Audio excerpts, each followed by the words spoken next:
Funding for the production of Folks is provided in part by the Friends of LPB. Coming up today, we'll visit Raymond Fuller at his service station in Baton Rouge. Genevieve Stewart will be talking to Sibal Taylor, a leading force in Louisiana's labor movement. And we'll also take you through St. Louis Cemetery No. 2 in New Orleans. I'm Rob Hinton, and we'll have those stories today on Folks. Everybody says folks, just plain old folks.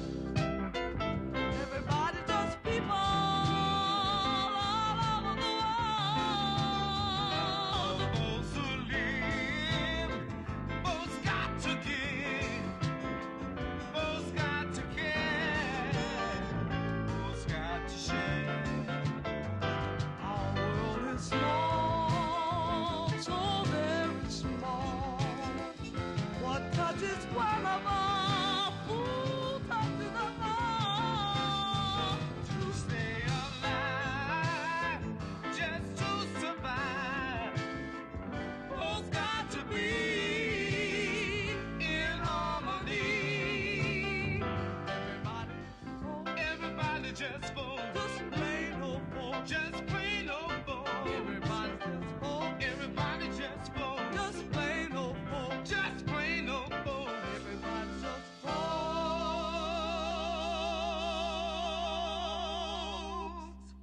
Hello, everyone, and welcome to Folks. Over the years, we have done features on people in business, and we have learned a lot about that particular person and the business he or she is in.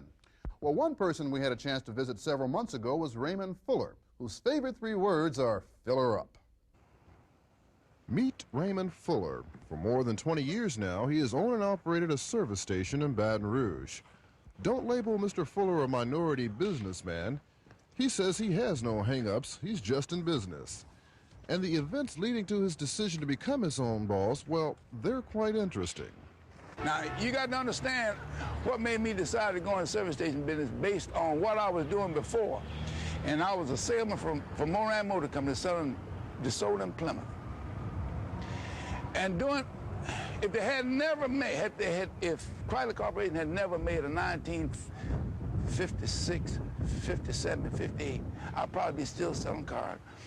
But the car was so poorly assembled, and we had so many come back because of quality control, that I just got tired of people raising hell with me like I built the car. And I said, I got to get into something to take the load off of me, take this heat off of me, that I didn't build a fire. Somebody else built a fire. I couldn't rest on nights, weekends, nothing, in no other time. And I sold a lot of cars, but all of them were so bad. So I said, let me find out what I can get into, and the service station was the closest thing to in the automotive field. It was a good move. But back in the early 60s, was it difficult for a black man to go in business for himself? No more difficult than it is now. You got to have some money. That's the bottom line.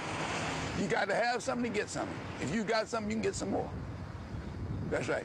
The more you have, the more you can get. It's just that simple.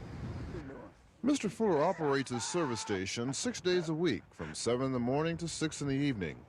And he described for us what a typical day is like for him. Without a clock, I wake up between 4:30 and 5. And I get up and do my toilet and go through some basic yoga exercises and wind up the paperwork, put the finishing touches on the paperwork that I didn't do the night before, load my gear and head to the station. I like to get here at least by 6:30. We open officially at 7. But I don't think any employee ought to come to work, ought to let an employee come to work before he does. And I have one man who would do it at 7. He always gets there 20 minutes before 7. So I have to get there at 6:30 to meet him. And then it's the routine service station operation until 6 o'clock. And at 6 o'clock we close. A stop at Fuller's service station is more than just a stop for gas. It's more like a timeout in one's day to talk to a friend. Tank told me, he said, you ever been down here before? I said, no. He said, well, let me tell you, on your way back, when you get to go in Madua, they say, It was 12 midnight when he told me. I didn't win in one end out of it. But I'll tell you what, they made a Christian out of me. His customers, of course, are motorists who need to refuel their vehicles. But when asked who he considers his regular customers, Mr. Fuller says, anyone who comes for more than AWW or AWI. AWI. Yeah. Air, water, and information. Fuller is a kind man and a fair man. He is colorblind when it comes to people, and he expects the same from his employees. I give him, when I interview him, I give him 5 things which I expect from them. Then I ask him, that prospective employee, what does he expect from me? And the 5 are, come to work on time, come to work clean. I'll furnish a uniform. But he's got to do deodorant and shave and all that stuff. He can't wear shoes that run over and socks with heels out. He can't walk around with a comb in his hair, a shirt tail hanging out and walking on the back of his shoes. He can't be that? No. Come to work clean.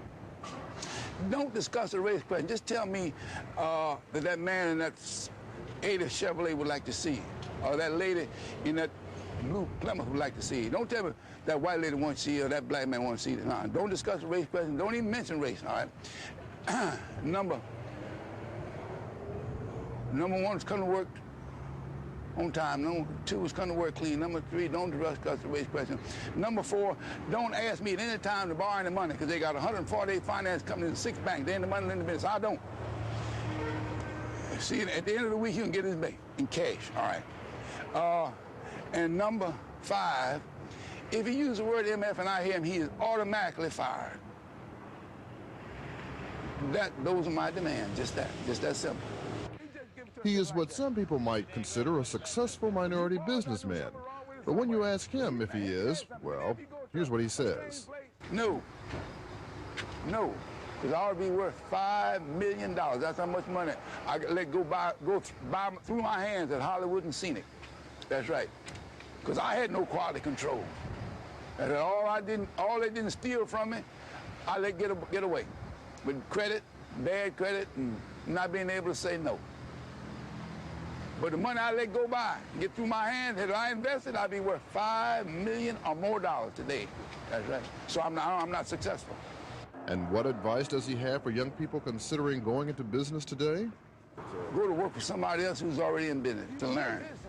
Because just out of college, I know he thinks he can turn the world over. But that's a heck of a load for him to try to turn with no experience.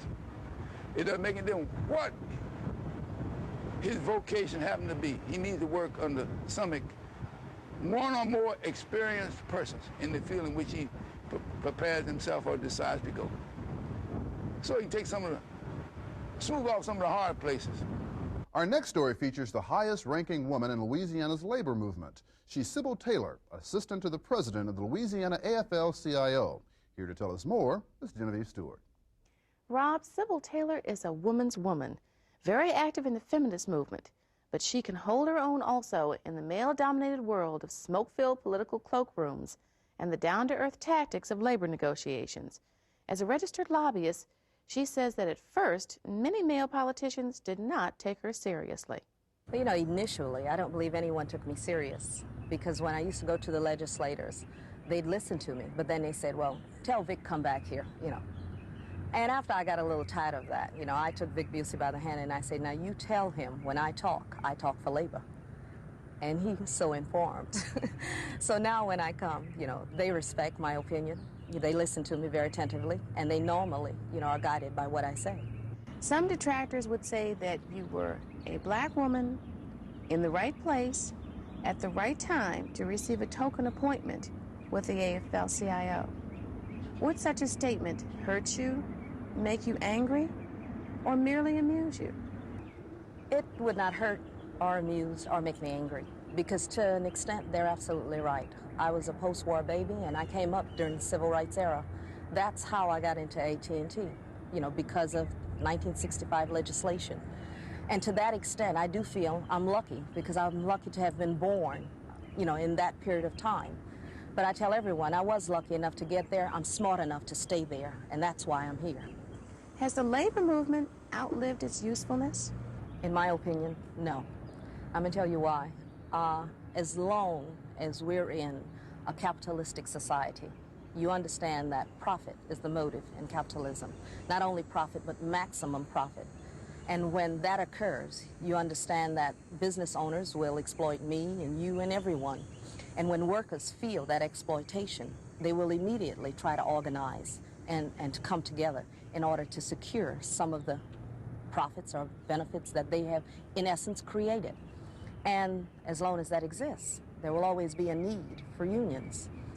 Black women seem to be receiving more attention in recent years, both concerning their problems and their achievements. What is your greatest concern about black women? My greatest concern is that I think the pressure they're feeling, not only the family structure, that they're a breadwinner, they're a career person, they're responsible for the family, the moral setting, besides the job pressures, because we feel the same pressures now that men did, because we are moving up in the business world. But besides that, the thing that we also feel that quite often we're pitted, black women against black men. We're made to believe we're taking their jobs. We're made to believe that perhaps, if we weren't there, someone else, a man, would have it, as though we did not have families. And I often think that women are really bogged down by that. And consequently, they stay in the background, not to have that conflict, that confrontation. And that concerns me, because until we come to the front and be very forceful and very aggressive, and make not only black men, but everyone understand that we're not here for the fun of it. We're here for the same reasons everyone else is, because we have to. We, 6 out of every 10 of us head a household. We're the breadwinner, and we have to provide a living for our family and for our children just as everyone else. We have to be concerned about social and economic issues just like everyone else, because they affect us very directly now. And that's my greatest fear, that women, I think, sometimes take a background position so that they don't meet with that confrontation or have to explain their presence in the business world or in the economic world. And you don't have to explain. You have a right to be there. You've earned it, you've worked your way there, and you belong there. Do you intimidate men? I hope not. I really hope not. I don't do it intentionally if I do it.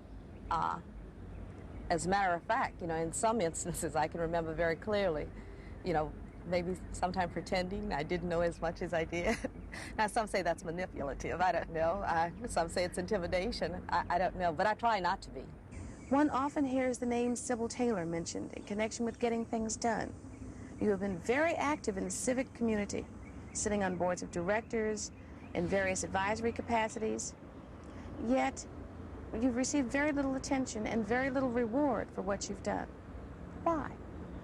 Because I'm a background person, and I like it that way. Everyone say, well, Sibal, why you don't run for representative, or why you don't run for something? And my simple statement is, I'd rather be a kingmaker than a king. Everybody shoots at the king. I'm a background person, and I'm a very effective background person, and I like it that way. It is more important to me to get something done rather than to get the limelight, for getting it done. And I think as long as I can take care of business and, get things done, I'm happy. It doesn't matter whether anyone knows it. Occasionally, Sibal Taylor takes a seat in the forefront, such as chairing 2 statewide advisory boards on drug abuse and family planning, or as chairing the Louisiana delegation to the International Women's Year Conference in Mexico, and as president of the Women's Resource Center. Sibal did share with us 2 other little-known accomplishments that had a decided impact on many lives. Well, I guess the first thing I'm most proud of, in 1979, I headed a statewide voter registration drive. And within a 6-week period, I put something like 37,000 black folk on a roll. And I was very proud of that. I felt that made a definite impact. In my early years of lobbying, I worked in the Criminal Justice Committee. And there was a couple of bills that, when they were trying to do the recodification of the juvenile code, there was a couple of bills that said kids that played hooky from school would be fingerprinted and mugged and possibly could be held for 72 hours without notifying the parents. And for quite a few years, I was able to delay that piece of legislation becoming law. I say no one knew I did it, but I felt very good about it because I figure every mother that had a male child from age 10 to 35, I'd perhaps saved her kid a police record in some sort of way. And I felt very good about that. As you speak of the black woman, much as you speak of the labor movement, there is an emotionality there, seemingly a very strong feeling of kinship. Definitely. Why? Well, let me tell you, I didn't enter the labor movement by chance. It was definitely by choice. As I said, I came in during the civil rights era, and during the marches and the sit-in, my mother was a little afraid, so I was not allowed to participate. But I saw the labor movement as a method, a road for me to contribute, because it's not really about social issues at all. It's about economic issues. As it's been said before, what sense does it make for you and I to be able to go to the Hilton if we don't make enough money to pay the bill? We've been excluded. So it's really all about, economic issues. You name something, and I can break it down to the money for you. And I feel that when I can make inroads, when I can beat on that statue of society and crack it to let others in, I've made a serious contribution. Though she prefers to remain anonymous, Sibal Taylor has definitely had an impact on many lives. We close today's show by taking you on a Black History tour through St. Louis Cemetery No. 2 in New Orleans.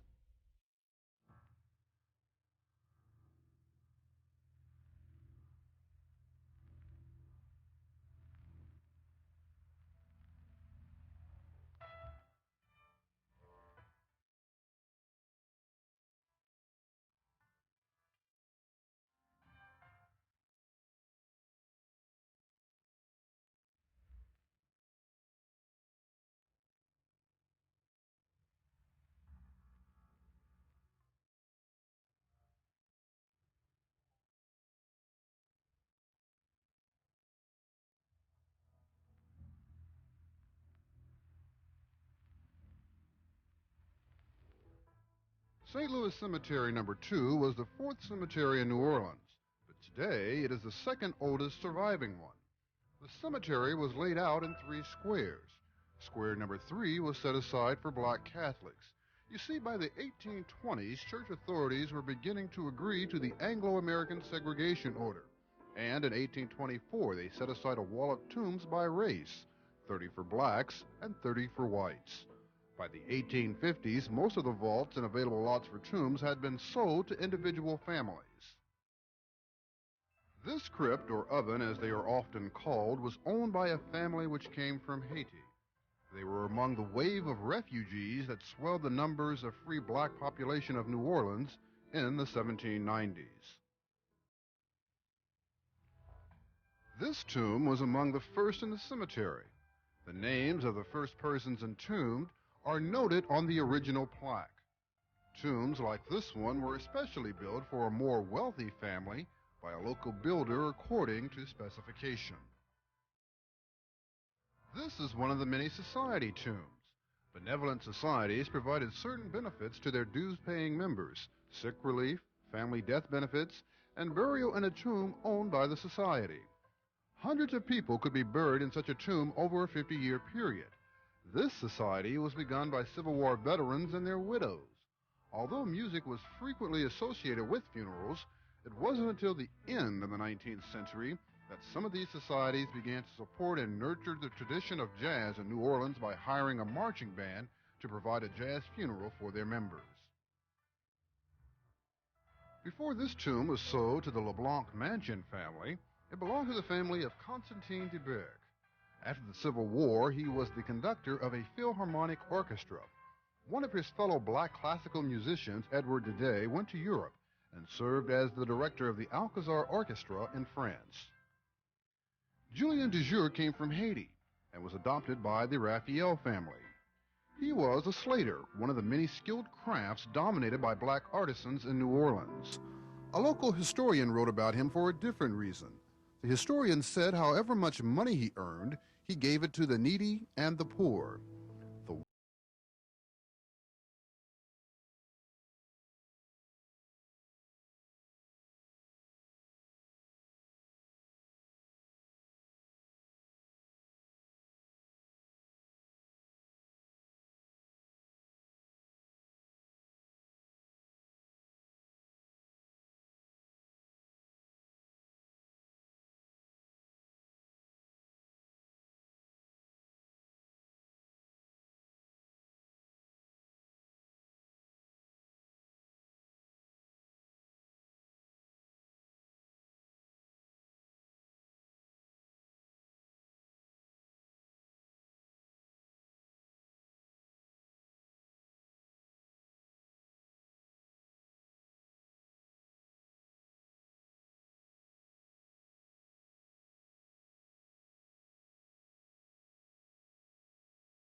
regiments made up of black officers and soldiers.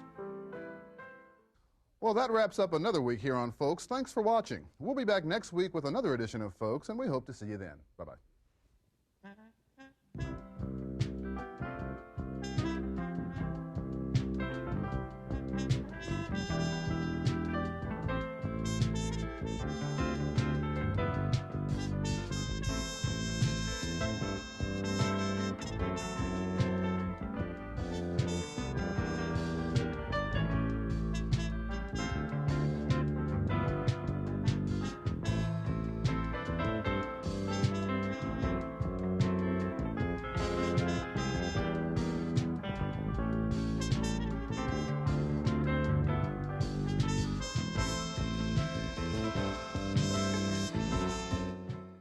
Funding for the production of Folks is provided in part by the Friends of LPB.